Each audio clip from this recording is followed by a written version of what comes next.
오늘이 무슨 주일이죠? 고사에 혹시 잊어버렸을까봐.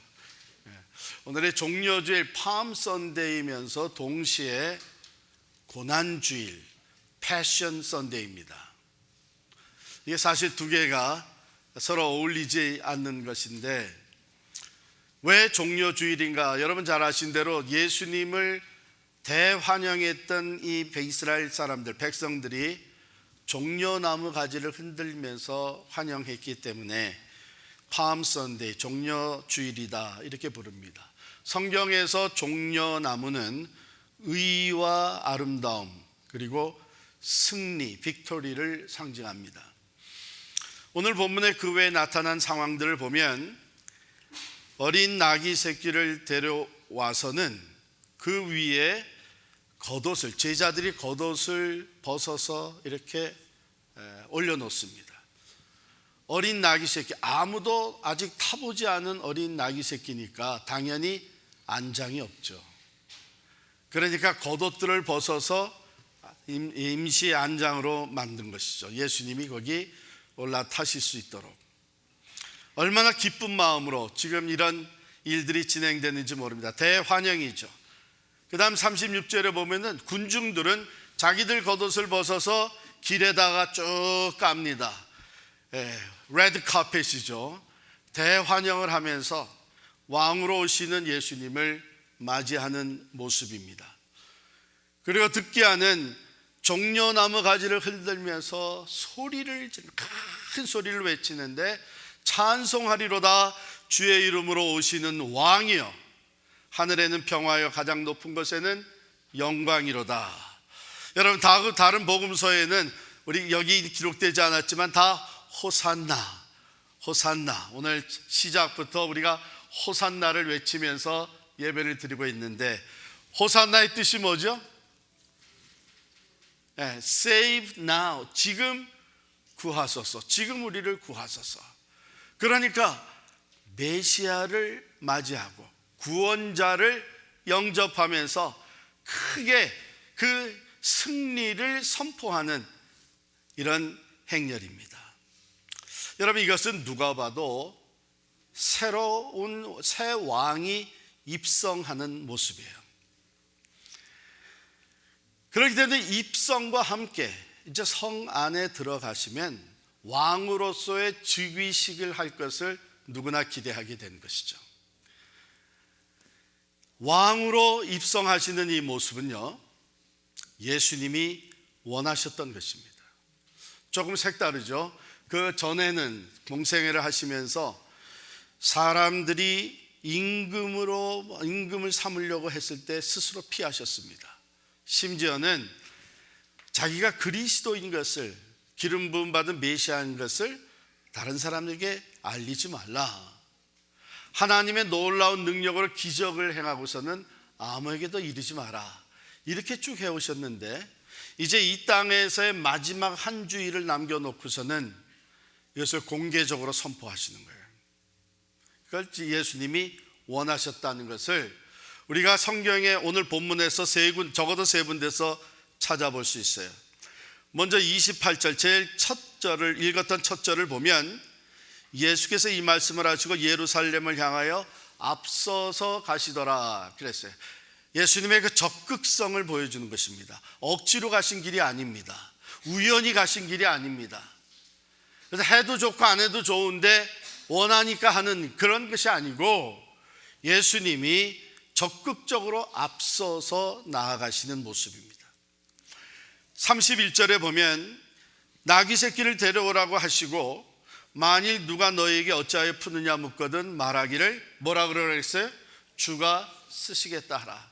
반드시 준비된 나귀 새끼를 데려오라고 지시하신 것입니다. 그리고 목적이 있으셔서 쓰실 목적이 있으셔서 나귀 새끼를 데려오게 하신 것입니다. 그리고 40절에 가보면 대답하여 이르시되 내가 너희에게 말하노니 만일 이 사람들이 침묵하면 돌들이 소리를 지르리라 하시니라. 바리새인들이, 그 종교인들이 거부 반응을 보여주면서 선생이여 이 백성들을 잠잠히 시키십소. 소리 지르지 못하도록 잠잠케 하소. 오히려 책망하소. 왜 이런 일을 하느냐? 그때 예수님이 만일 이 사람들이 침묵하면 돌들이 소리 지르리라. 저는 이 부분을 읽으면서 잠깐만이라도 좀 침묵을 시켰었으면 어땠을까? 전무후무한 그 돌들이 소리 지르는 소리를 들을 수 있었을 텐데, 여러분, 여기 돌들이 소리 지른다는 것은 사람들 외에 모든 피조물들이 소리를 지른다는 의미예요. 이만큼 예수님은 이것을 원하셨어요. 왜 그러셨을까?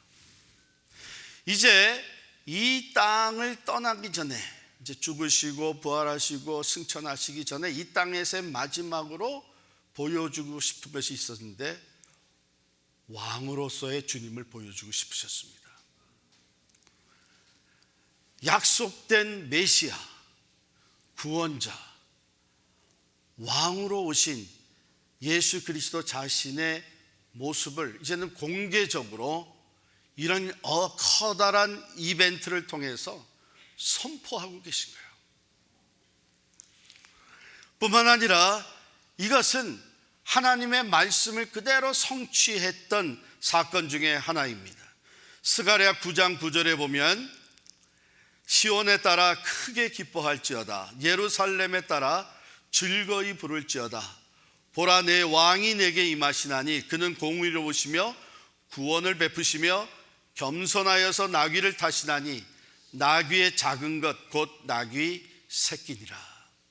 여러분, 예수님은 이전에도 또 그리고 이후에도 모든 십자가의 사건, 죽음에 이르기까지 부활의 사건까지 모두가 다 이미 예언되었던 말씀을 성취시킨 거예요. 그래서 예수님은 이것을 그토록 원하셨고, 이것을 통해서 백성들에게 참된 구원과 평화를 주시는 하나님의 아들 예수 그리스도인 것을 선포하시기를 원하셨던 것입니다.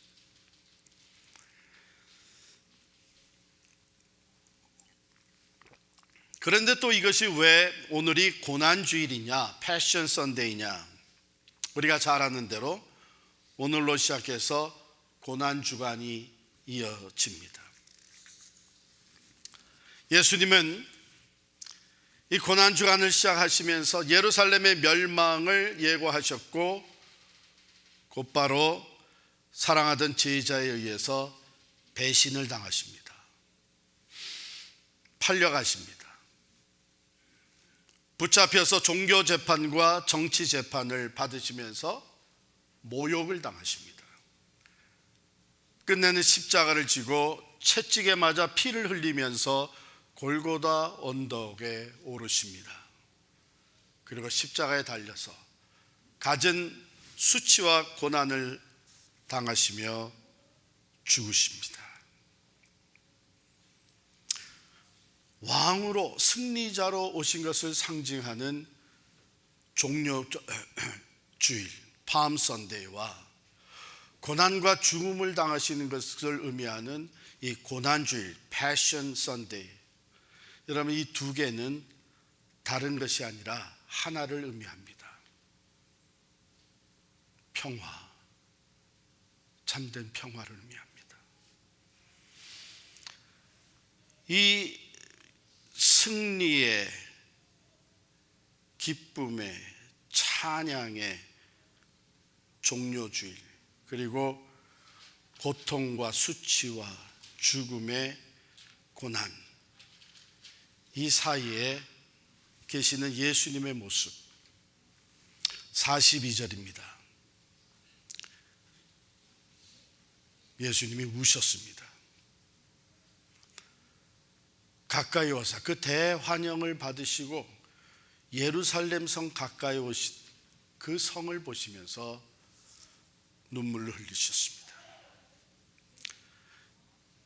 예수님을 환영했던 모든 백성들이 전혀 예기치 못했던 예수님의 모습이죠. 참으로 기뻐 뛰며 찬양하며 호산나 큰 소리를 외치며 이제는 다 몰려가서 왕으로 왕좌에 오르시는 그 즉위식을 기대했던 그 모습과는 전혀 다른 모습입니다. 예수님은 성 가까이 오시면서 우셨다 그랬는데, 여러분, 이것이 그냥 예루살렘 성을 내려다보시면서 예수님이 연민의 눈물을 그냥 주르륵 흘린 그게 아닙니다. 이 우셨다고 하는 표현은 원어 표현을 그대로 번역을 하면 격하게 흐느끼셨다 하는 뜻이에요. 그러니까 통곡을 하신 거예요. 통곡하며 우신 거예요. 그 왜 우셨을까? 42절부터 44절까지의 내용이 설명을 해주는데요, 첫 번째로는 이스라엘 백성들 평화의 왕으로 맞이하는 그 호산나 부르면서 그 수많은 백성들의 무지함 때문에 우셨어요. 42절이죠. 이르시되 너도 오늘 평화에 관한 일을 알았더라면 좋을 뻔하였거니와 지금 내 눈에 숨겨졌도다. 메시아를 영접한 것, 이제는 우리의 왕으로 우리에게 구원을 해달라고 소리치면서 대환영을 했는데, 그들이 원하는 것은 분명히 이제는 평화로운 나라를 원했습니다. 그런데 그들은 물질적인 나라를 세워서, 즉 이스라엘 역사 속에 최강대국을 이루었던 다윗 왕국을 회복시켜 재건해 주시면서 참 평화가 주어지리라고 생각을 했습니다.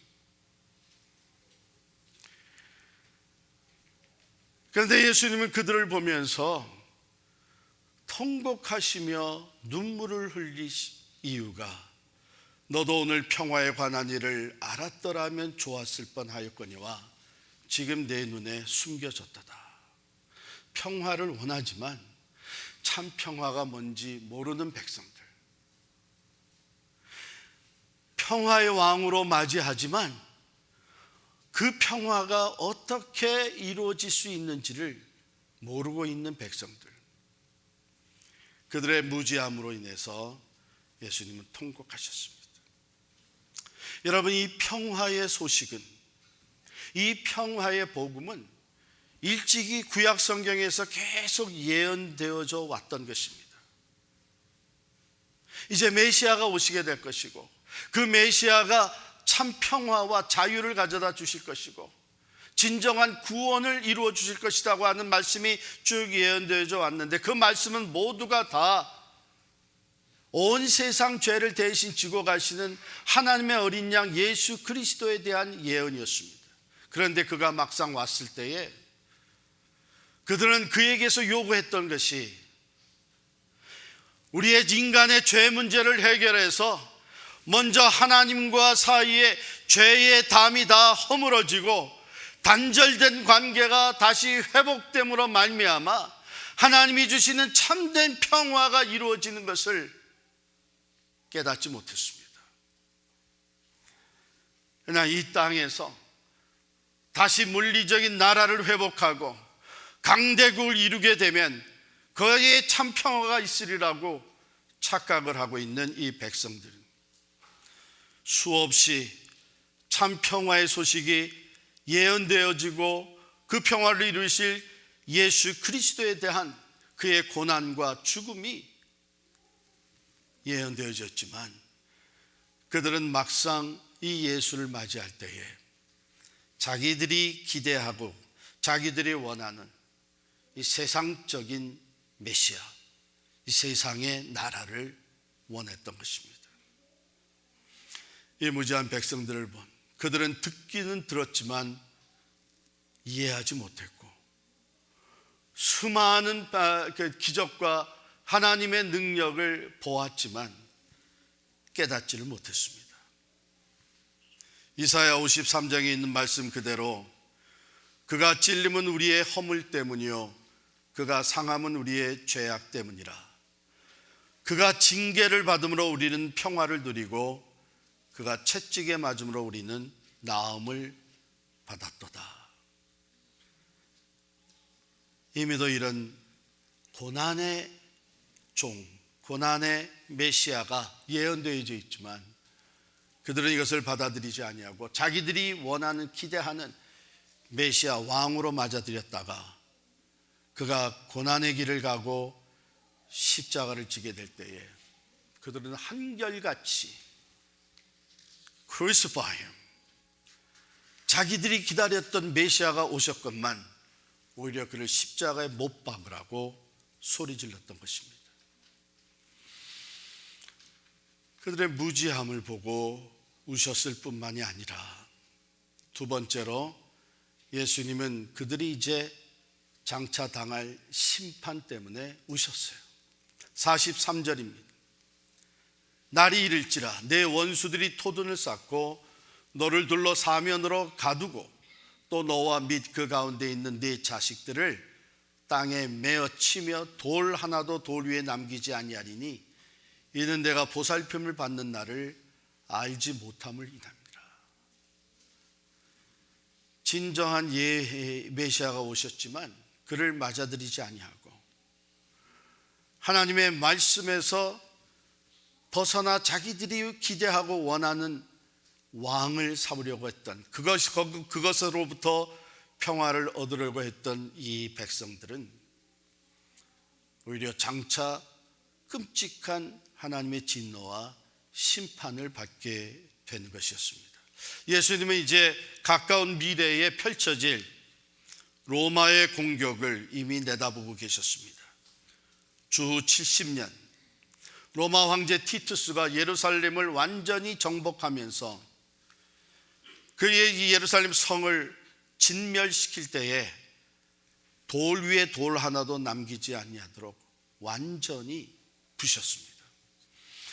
그 로마 군대들, 주둔하고 있는 로마 군대들이 거할 수 있는 탑이나 성벽을 조금 남겨놓았을 뿐 나머지는 사람이 살았다고 생각할 수 없을 정도로 파괴했습니다. 이렇게 무시무시한 심판이 그들을 기다리고 있는데 그것을 깨닫지 못하고 있는 이 백성들을 보면서 예수님은 통곡하며 눈물을 흘리셨습니다. 여러분, 이 무지한 백성들이 결국은 무슨 말까지 내뱉었나 하면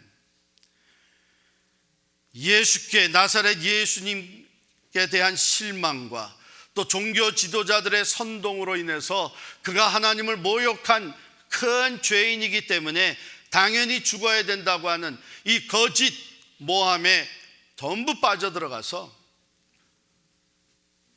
빌라도가 재판을 하고 나는 이 사람의 피에 책임이 없다, 나는 이 사람에게서 죄를 발견하지 못했다, 그러니 너희들이 알아서 처리하라고 내주었을 때에 이들이 뭐라 그랬냐면 그렇다면 그 피를 우리와 우리 자손에게 돌릴지어다.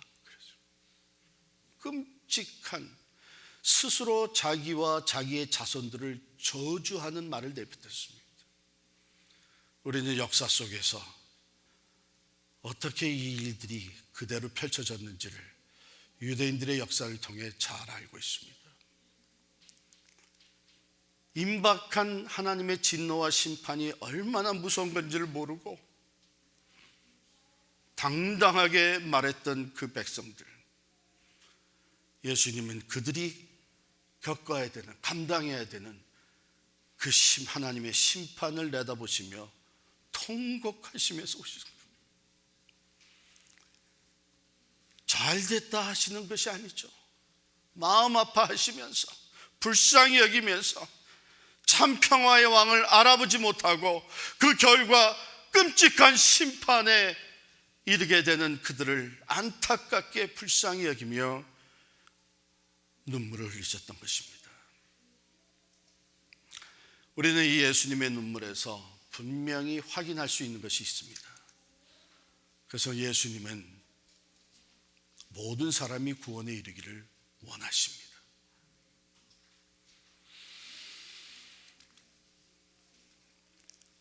그래서 더 늦기 전에 참 자유와 평화를 주시는 예수님을 깨달아 알고 영접해 드리기를 원하십니다. 그걸 깨닫지 못하고 여전히 임박한 진노와 심판에 놓여 있는 인생들을 바라보시면서 주님은 오늘도 마음 아파하며 눈물을 흘리시는 줄을 믿습니다. 그렇습니다, 여러분. 예수님의 초림 때에는 조용히 베들레헴의 한 마구간에 한 아기로 오셨습니다. 그러나 예수님 다시 오실 때는 천사장의 큰 나팔 소리와 함께 공중으로 임하시면서 누구도 피할 수 없는 심판의 주로 오시는 것. 그 임박한 그 마지막 다시 오시는 그날에 지금까지는 참으로 기회가 주어지고 또 깨달아 알 수 있도록 복음이 다시 들려오고 전도자와 선교사들이 있어서 참 평화와 자유와 구원을 주시는 예수 그리스도의 복음이 전파되고 있지만, 그러나 그날에는 마치 노아의 방주가 이제는 다 들어간 후에 문이 쾅 닫힘으로 말미암아 다시는 열리지 않은 것처럼 예수를 영접하지 않은 자들은 영원한 심판과 지옥에 떨어지게 될 것입니다. 오직 예수 그리스도를 참 평화의 왕으로 영접하고 그 안에서 하나님과의 관계가 회복이 되며 구원과 자유함을 얻은 자들만이 천국에 이르게 되는 것입니다. 아직도 그것을 알지 못하고 복음을 거절하고 전도하는 자들을 무시하고 이 세상이 모든 것을 다 줄 수 있다고 착각하고 살아가는 무지한 자들을 향해서 주님은 오늘도 눈물을 흘리고 계신 줄을 믿습니다. 그렇습니다. 주님은 오늘도 우리들이 이 사랑의 주님, 잃어버린 영혼들이 돌아오기를 바라며 참 평화의 왕이신 예수 그리스도를 영접하여 하나님과의 관계가 회복이 되어지고 그 관계를 막고 있던 죄의 담이 다 허물어지고 참 자유와 세상이 주지 못하는 평화를 누리게 하시기 위해 오늘도 우리들을 찾아오십니다. 안타까운 마음으로 우리를 찾아오십니다. 만일 거듭거듭 끝까지 거절하게 되면 영원한 무서운 심판을 피할 수 없다는 것을 아시고 계시는 주님은 눈물을 흘리시며 우리를 바라보십니다.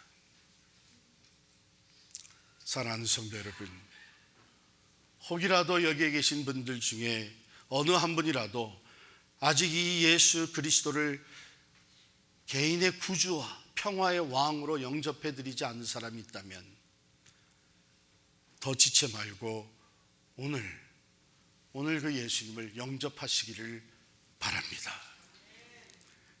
하나님의 심판과 진노의 날은 하나씩 한 걸음 한 걸음 더 가까워지고 있습니다. 또 우리의 마지막 때가 언제일지 알지 못하는 우리들의 그 한계를 인지하고 기회가 있을 때에 꼭 예수님을 참 평화의 왕으로 여러분 삶의 주인으로 모셔드리기를 축원합니다. 또한 이 예수님의 모습을 보면서 참 평화의 왕으로 예루살렘에 오르시고 고난의 길을 걸어가시고 십자가를 지신 예수님을 통해 우리가 어떻게 참 평화를 끼치는 사람으로 살아갈 수 있을지, 여러분 어린 나귀 새끼를 부르실 때에 주가 쓰시겠다고 하셨습니다. 평화의 왕이 예수 그리스도를 모시고 가는 일에 쓰임받는 나귀 새끼였습니다. 오늘 우리도 부름을 받아서 그리스도의 제자로 예수님을 모시고 살아가는 것은 바로 이 평화의 왕이신 예수 그리스도를 전파하며 그 예수님을 영접할 수 있도록 그리스도의 제자다운 삶을 살기를 원하는 것이죠. 그런 면에서 오늘 본문은 우리가 어떻게 참 평화의 사람으로, 평화의 왕이신 예수 그리스도를 믿는 사람으로 화평을 전하며 살 수 있을지 보여주고 있습니다. 첫 번째는 나귀 새끼, 그것도 어린 나귀 새끼를 타고 가신 예수님의 겸손하십니다. 무엇을 탈까? 예수님은요, 얼마든지 당시에 파워를 가지고 힘을 가지고 정복하며 다스리는 이런 왕이 입성할 때 탔던 백마를 타실 수도 있었습니다. 개선 장군이 행렬을 할 때처럼 쌍두마차를 타고 입성하실 수도 있었습니다. 그러나 그런 파워가, 힘이, 그런 무력이 참된 평화를 가져다 주는 것이 아니기 때문에 예수님은 겸손하게 나귀 새끼를 타고 입성하셨습니다. 저는 이 부문을 읽을 때마다 오래전에, 그러니까 제가 부목사 시절에 경험했던 것을 잊을 수가 없고 다시 생각하게 됩니다. 나성에서 그때 그 당시에는 전 미국에서 제일 큰 교회였는데요, 거기 이제 부목사로 섬길 때입니다. 그러니까 1990년도쯤 된 것 같아요. 교인이 많았는데 우리 교구들을 나눠 맡았어요. 근데 그때만 해도 뭐가 계속 진행이 됐냐면 매년 대신방이 있었습니다. 그러니까 교인들 가정을 다, 한국에서 아마 신앙생활 해보신 분들은 다 그 대신방 했던 기억이 있을 겁니다. 그 교구 안에 있는 여러 개 구역에 속한 가정들을 다 한번 신방을 하는 거예요. 근데 이제 교구가 크다 보니까 그 구역의 식구들 다 하려면 정말 시간에 쫄려요. 그래서 지나게 쫓기다 보니까는 하루에 4가정 대신 5가정을 했어요. 옛날 한국에서는 그저 동네 걸어가면서 대신방을 했기 때문에 그저 하루에 얼마든지 그렇게 할 수 있었는데, 차를 타고 다니면서 4가정, 5가정을 하게 되면 어떤 때는요, 마지막 신방하는 가정에 밤 12시가 다 돼서 들어가요. 그런데도 정장을 하고 신방을 받을 준비를 식구들이 다 하고 있는 거예요. 마치고 오면은 밤 1시가 지나서 집에 돌아올 때도 있었습니다. 그때 어느 한 구역에, 제가 맡은 그 구역의 구역장 집사님이 전화가 왔어요. 목사님, 오늘 신방 시작하기 전에 저희 집에 오셔서 식사를 간단히 하고 출발하십시다. 아유, 집사님 수고스럽지만 그렇게 해주시면 우리가 시간도 많이 세이브할 수 있으니까 감사합니다. 그러고 갔어요. 그래서 그 집에다 이제 파킹을 해놓고 이제 식사를 하고 나와서는 그 구역장 집사님 차를 타고 신방을 시작하게 돼 있었죠. 들어가면서 보니까 제법 안정되게 생활을 하세요. 벌써 이 가라지에, 드라이브웨이에 차가 3대가 있더라고요. 그 중에 한 대는 벤츠였어요. 그 당시에 이민 와가지고 벤츠 타는 거 쉽지 않았는데, 이제 식사를 하고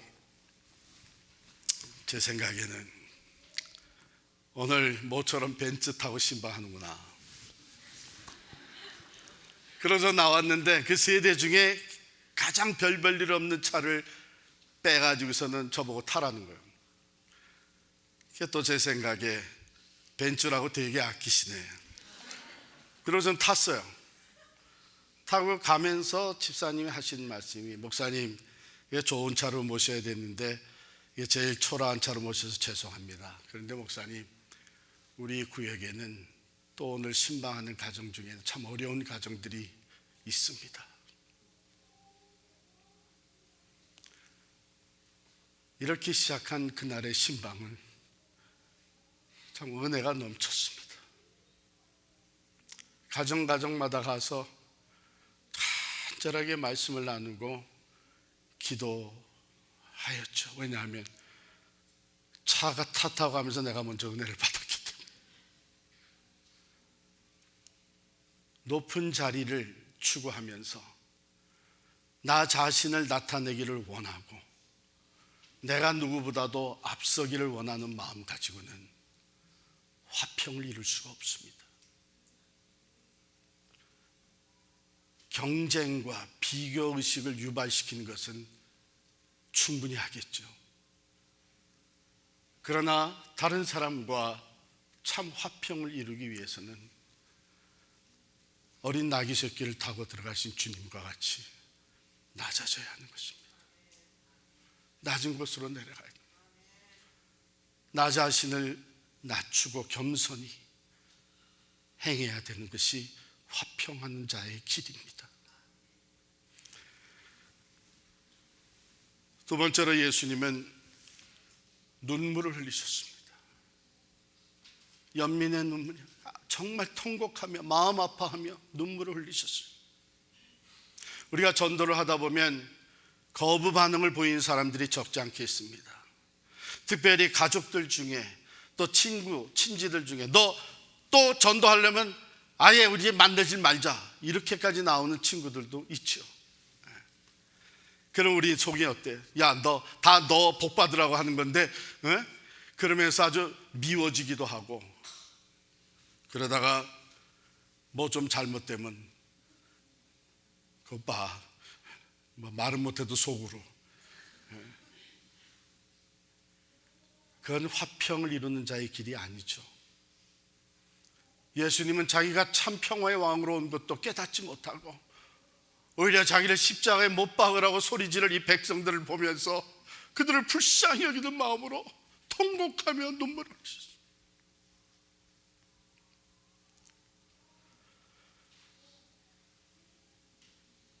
믿어지지 않고 또 믿지 못하고, 아니 생각조차 갖지 않고 오직 이 세상이 전부인 줄 알고 살아가면서 만왕의 왕 예수 그리스도 참 평화의 구주 예수를 전할 때에 그것을 받아들이지 않는 것이 우리들에게 속상하고 다 미워지고 할 수도 있겠지만, 그때는 우리가 주님과 같이 눈물을 흘려야 될 때가 아니겠어요?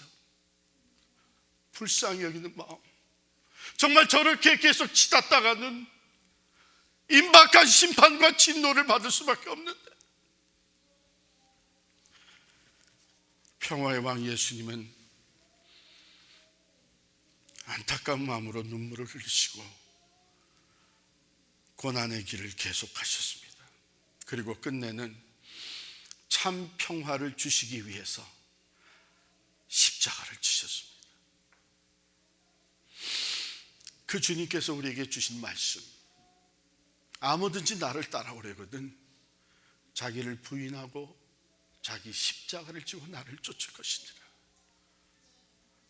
화평을 이루는 일, 평화를 끼치는 일, 참된 평화의 왕이신 예수 그리스도를 증거하는 이 일에는 사랑의 희생이 따른다는 것이죠.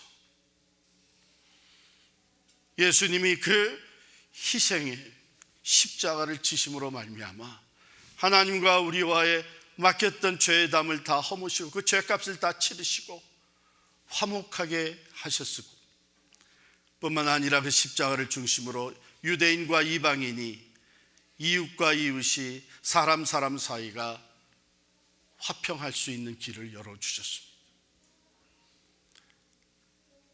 십자가 외에는 다른 길이 없었기 때문에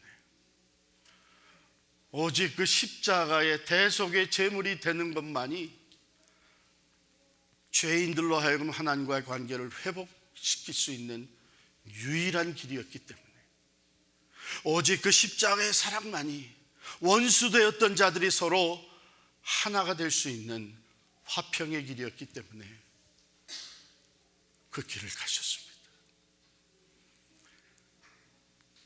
화평케 하는 자는 복이 있나니 저희가 하나님의 아들이라 일컬음을 받을 것입니다.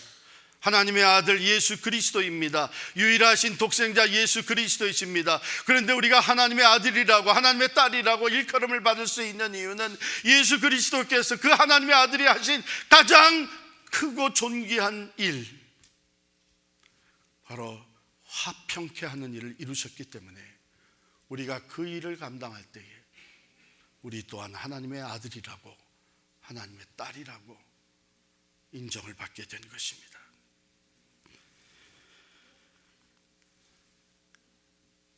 토마스 아켐페스는 이렇게 얘기를 했습니다.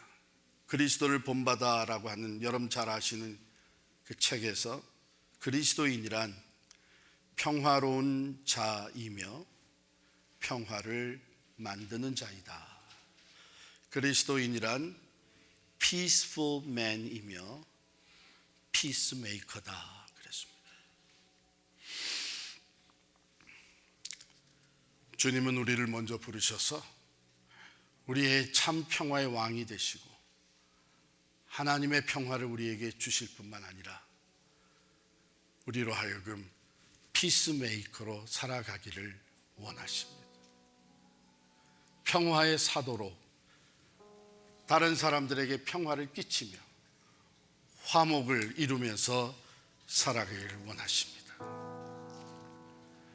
그분만이 우리의 참 평화가 되시고 그분을 통해서만 우리는 참된 화평을 이룰 수 있는 것을 믿습니다.